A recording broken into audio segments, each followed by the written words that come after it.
मेरे प्रिय आत्मन, सहज योग में आज कबीर साहब के एक पद की चर्चा कर रहे हैं। कबीर साहब ने भारत की धरती को 1398 से 1518 ईस्वी तक प्रकाशित किया। आज का पद ओंकार के प्रकाश रूप से संबंधित है, आदि ज्योति से संबंधित है। कबीर साहब जिसको नूर कहते हैं अवल अल्लाह नूर उपाया, कुदरत के सब बंदे, एक नूर ते सब जग उपजिया, कौन भले को मंदे। कहते हैं सर्वप्रथम परमात्मा ने अपना प्रकाश रूप प्रकट किया। जैसे उपनिषद कहता है एको हम बहुत स्यात्, मैं एक से अनेक हो जाऊं, तो सर्वप्रथम उन्होंने अपने आप को एक प्रकाश रूप में प्रकट किया, जिसके लिए जीसस कहते हैं लेट देयर बी लाइट, और प्रकाश पैदा हो गया। और फिर इसी प्रकाश से परमात्मा ने सारी प्रकृति पैदा की, और उसी प्रकृति से सब जीव जंतु मनुष्य सब उसी से प्रकट हुए। एक नूर ते सब जग उपजिया, कौन भले को मंदे। और अगर एक ही प्रकाश सबका माता पिता है, एक ही प्रकाश से सब पैदा हुए हैं, तो फिर किसको श्रेष्ठ कहोगे, किसको निकृष्ट कहोगे, किसको ब्राह्मण कहोगे, किसको शूद्र कहोगे, किसको धनी कहोगे, किसको निर्धन कहोगे, किसको उच्च कहोगे, किसको नीच कहोगे। और अब तो वैज्ञानिक भी राजी हैं कि जीवन के पहले प्रकाश होता है। जैसे हम इस पृथ्वी ग्रह पर रहते हैं, लेकिन तुम्हें शायद पता हो कि सबसे पहले सूरज हुआ इस ग्रहमंडल में। वैज्ञानिक कहते हैं 10,000 मिलियन साल पहले सूरज का जन्म हुआ, 10 अरब साल पहले सूरज का जन्म हुआ। और हमारी पृथ्वी 4 अरब साल पहले पैदा हुई, 4,000 मिलियन साल पहले पैदा हुई। कई वर्षों तक, करोड़ों वर्षों तक धरती पर जीवन नहीं था। आज से केवल 60 करोड़ वर्ष पहले, 600 मिलियन साल पहले धरती पर पहला जीवन प्रकट हुआ। जल बना, वनस्पतियां आईं, और धीरे धीरे जीवन का विकास हुआ। सबसे नया आगंतुक इस धरती पर मनुष्य है, अभी अभी आया है, 1 लाख साल पहले आया है। एक कहानी मैं पढ़ रहा था, समुद्र के किनारे एक प्रेमी प्रेमिका आपस में बात कर रहे थे। प्रेमिका पूछ रही थी, प्रिय ये समंदर किसके लिए? प्रेमी कह रहा था तुम्हारे लिए। और किसके लिए? उसने पूछा ये आकाश, ये चांद, ये किसके लिए? प्रेमी ने कहा प्रिय तुम्हारे लिए। और किसके लिए? लेखक कहता है कि मैं हंसा। मैंने उन दोनों को कहा कि जब तुम दोनों यहाँ नहीं थे, सागर तब भी था, आकाश तब भी था, ये चांद तब भी था, ये तारे तब भी थे। लेकिन मनुष्य अपने अहंकारवश समझ लेता है कि ये सारी सृष्टि उसके लिए है। अभी तो 1 लाख वर्ष से वो आया है, इसके पहले सृष्टि किसके लिए थी? लेकिन ये बात अब वैज्ञानिक भी मानते हैं, पहले प्रकाश, और प्रकाश से ही जीवन बनता है। आज भी कहीं न कहीं प्रकाश से सारा जीवन जुड़ा है। आज अगर सूरज ठंडा हो जाए तो जीवन कितने क्षण बच सकता है? ठीक कहते हैं कबीर साहब, लोगा भरम न भूलो भाई, खालिक खलक खलक में खालिक, पूरी रहियो सब ठाई। सब द्वैत हमारा भ्रम है, द्वैत है नहीं। कहीं साकार निराकार, सगुण निर्गुण, ये सारे के सारे द्वैत जो दिखते हैं ये हमारे भ्रम हैं। है तो एक ही तत्व है, वही सब जगह व्याप्त है। आकार निराकार, सगुण निर्गुण, द्वैत, ये सारे द्वंद्व जो दिखाई पड़ते हैं वो द्वंद्व वास्तव में है नहीं। सुनो, अनलहक हूँ हर जिस्म में रूह सा हूँ, मेरी जान तुझ में भी मैं ही बसा हूँ। सूरज, ये चंदा, ये तारे, ये पंछी, हंसे कोई समझो कि मैं ही हंसा हूँ, कहीं कोई आंगन किसी जल से भीगे, समझो कि बादल बन मैं ही बरसा हूँ। मुझे चाहे कुछ भी अब कह ले ज़माना, समंदर हूँ दिखता भले कतरा सा हूँ। मुझी से है रोशन ये सारी खुदाई, भले देह में हूँ पर आकाश सा हूँ। कभी अपने मुर्शिद में बोला था मैं ही, मगर आज दिखता मैं सिद्धार्थ सा हूँ। भेद कहाँ है?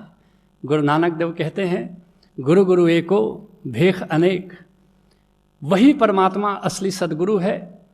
कभी वो महावीर बनकर बोलता है, कभी बुद्ध बनकर के बोलता है, कभी दादू बनकर के बोलता है, कभी ओशो बनकर के बोलता है। वही परमात्मा सबके माध्यम से बोलता है। खालिक खलक, खलक महा खालिक। सच कहो, खालिक परमात्मा को कहते हैं, खलक सृष्टि को कहते हैं। खालिक में खलक है, परमात्मा में सृष्टि है, और खलक महा खालिक और सृष्टि में परमात्मा है। निराकार में आकार है। ऐसे भी देखो, जहां भी आकार है चारों तरफ से निराकार उसको घेरे हुए है। सूरज है, माना कि बहुत बड़ा आकार है, पृथ्वी से कई गुना बड़ा आकार है, लेकिन उसको भी चारों तरफ से आकाश घेरे हुए है। मनुष्य हो, हमारी चारों तरफ जो आकाश है ये हमें घेरे हुए है। और ये आकाश ऐसा मत समझना केवल वायु से भरा है, ये परमात्मा के नाद से भरा है, ये परमात्मा के नूर से भरा है। चारों तरफ से परमात्मा हमको घेरे हुए है। और केवल चारों तरफ से घेरे हुए नहीं है, हमारे भीतर भी, हमारे साकार के भीतर भी निराकार है। वह निराकार आलोकमय है, नादमय है, परमात्ममय है। ठीक कहते हैं कबीर साहब, खालिक खलक, खलक महा खालिक, पूरी रहियो सब ठाई। एक सूफी फकीर ने मुझसे पूछा कि पाक कलमा का क्या अर्थ है। मैंने कहा, मैंने जो पढ़ा है वह तो बड़ा स्पष्ट है, ला इलाहा इल्लल्लाह, नहीं है पूज्य कोई परमात्मा के सिवा। फकीर ने कहा कि चलो मान लेते हैं कि परमात्मा के सिवा कोई पूज्य नहीं है, लेकिन परमात्मा के सिवा कुछ तो होगा जो पूज्य नहीं होगा। तो हमें एक ऐसी चीज़ बताओ जो परमात्मा के सिवा है। मैंने कहा कि ये तो बड़ा मुश्किल है। मैंने कहा ऐसा तो कुछ भी नहीं है जो परमात्मा के सिवा है। फिर तो फकीर हंसा, उसने कहा नहीं, पाक कलमा का ये अर्थ नहीं है। मैंने कहा आप कृपा करो, आप बताओ। बड़ी प्यारी बात उन्होंने कही, ला इलाहा इल्लल्लाह, नहीं है प्राणी परमात्मा से भिन्न। इलाह का अर्थ प्राणी भी है। ला इलाहा इल्लल्लाह, नहीं है प्राणी परमात्मा से भिन्न। मुहम्मदुर रसूलुल्लाह, मोहम्मद का क्या अर्थ है? जिसमें खुदा का नूर उतरा है। पहले मोहम्मद साहब का नाम हजरत असलम था, जैसे गौतम बुद्ध का नाम गौतम सिद्धार्थ था। जब वो बुद्ध हुए तो उनका नाम बुद्ध हुआ। तो बुद्धत्व के बाद, इल्हाम के बाद मोहम्मद साहब भी हजरत असलम से हजरत मोहम्मद हो गए, मुहम्मदुर रसूलुल्लाह। और जिसमें खुदा का नूर उतर जाता है वह परमात्मा का दर्पण हो जाता है। रसूल का अर्थ केवल पैगंबर नहीं, दर्पण भी है। वह दर्पण हो जाता है, पहली बार उसमें खुदा की झलक तुम्हें मिलना शुरू हो जाती है। खालिक खलक, खलक महा खालिक, पूरी रहियो सब ठाई। गुरु नानक देव जी का वह प्रसंग तो तुम्हें पता है ना, मक्का में गए और काबा की तरफ पैर रख कर लेट गए। वहाँ के लोग तो हैरान, उन्होंने आकर कहा ये क्या करते हो, खुदा की ओर तुमने पैर कर दिया। नानक साहब ने कहा कि फिर हमारा पैर उधर कर दो जिधर खुदा नहीं है। कहानी कहती है कि गुरु नानक देव जी का पैर जिधर किया गया काबा उधर ही दिखने लगा। कहानी तो कहानी है, प्रतीक है, मगर सब जगह है, जर्रे जर्रे में खुदा है। माटी एक अनेक भांत कर साजी साजन हारे, ना कुछ पोच माटी के भाड़े ना कुछ पोच कुम्हारे। एक ही जो पंच तत्व की माटी है, तुलसीदास कहते हैं ना, क्षितिजल पावक गगन समीरा, पंच रचित यह मनुष्य शरीरा। इसी पंच तत्व की माटी से ये सारी सृष्टि का निर्माण होता है। जैसे नामदेव, संत नामदेव कहते हैं ना, एकल माटी कुंजर चीटी भाजन है बहु नाना रे। जैसे कुम्हार एक ही माटी से तरह तरह के खिलौने बनाता है, ऐसे ही परमात्मा ने पंच तत्व की माटी से पूरी प्रकृति का, पूरी सृष्टि का निर्माण किया। ना कुछ पोच माटी के भाड़े ना कुछ पोच कुम्हारे। याद रखना, न तो इस मिट्टी में कुछ कमी है, न तो उस कुम्हार में कुछ कमी है। वह कहानी तो तुमने सुनी होगी, मलिक मोहम्मद जायसी आड़े तिरछे जरा चलते थे, जिन्होंने पद्मावत ग्रंथ की रचना की है। राजा के दरबार में जाते हैं, सारे दरबारी हंसने लगते हैं उनकी चाल देख करके। जायसी फरमाते हैं कि एक बात बताओ, हम पर हंसई कि हंसई कुम्हारई? ये मुझ पर हंस रहे हो कि जिस कुम्हार ने मेरी रचना की है उस पर तुम हंस रहे हो? ना कुछ पोच माटी के भाड़े, ना कुछ पोच कुम्हारे, सब मह सच्चा एको होई, तिसका किया सब कुछ होई। तत्वज्ञ जानते हैं कि सब में सच्चा एको सोई। वही गोविंद, वही राम रमैया सब में रमण कर रहा है और उसी की मर्जी से सब कुछ होता है। संत इस बात को जानता है, हुक्म पछाने सो एके जाने, बंदा कहिए सोई।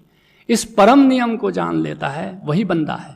आदमी की तरह हम पैदा होते हैं, लेकिन जो बंदगी को जानता है वही बंदा होता है। और बंदगी को कौन जानता है? हुक्म पछाने सो एके जाने। उस परम धर्म को, उस परम नियम को, उस रीत को जो जान लेता है, सच कहो उसी को अपने आप को बंदा कहने का अधिकार है। अलह अलख न जाई लखिया, गुरुगुण दीना मीठा, कह कबीर मेरी शंका नासी, सरब निरंजन दीठा। बड़ी प्यारी बात कहते हैं। अलह अलख, परमात्मा को देखा नहीं जा सकता। अलह अलख न जाई लखिया, नहीं देख सकते तुम उसको, लेकिन गुरु गुड़ दीना मीठा, गुरु ने मुझे एक गुड़ दे दिया। वह गुड़ क्या है? वह गुड़ ओंकार है, वह गुड़ नाद है, वह गुड़ नूर है। वह जो भेद की बात है, जिसके लिए मीरा कहती है मैंने राम रतन धन पायो, जिसके लिए सुंदरदास कहते हैं हमारे गुरु दीनी एक जड़ी, उसी को कबीर साहब कहते हैं वो गुड़ दे दिया। और जब गुड़ मिल गया तो क्या हुआ? गूंगा केरी सरकरा खाए और मुस्काए। वो साधक गूंगा बन जाता है, खाता है और मुस्कुराता है। वो आनंद ऐसा है वो वर्णन नहीं किया जा सकता है। कह कबीर मेरी शंका नासी, सरब निरंजन दीठा। और जब से उस ओंकार के नाद रूप को सुन लिया, नूर रूप को देख लिया, तब सर्वत्र मैं उसी को देखता हूं। देखो, एक तरफ कहते हैं कि अलह अलख न जाई लखिया, उसे तुम देख नहीं सकते, और जब गुड़ मिल गया गुरु से तो कहते हैं अब तो सब जगह उसी को देखता हूं, उसके सिवा तो कुछ दिखाई ही नहीं पड़ता है।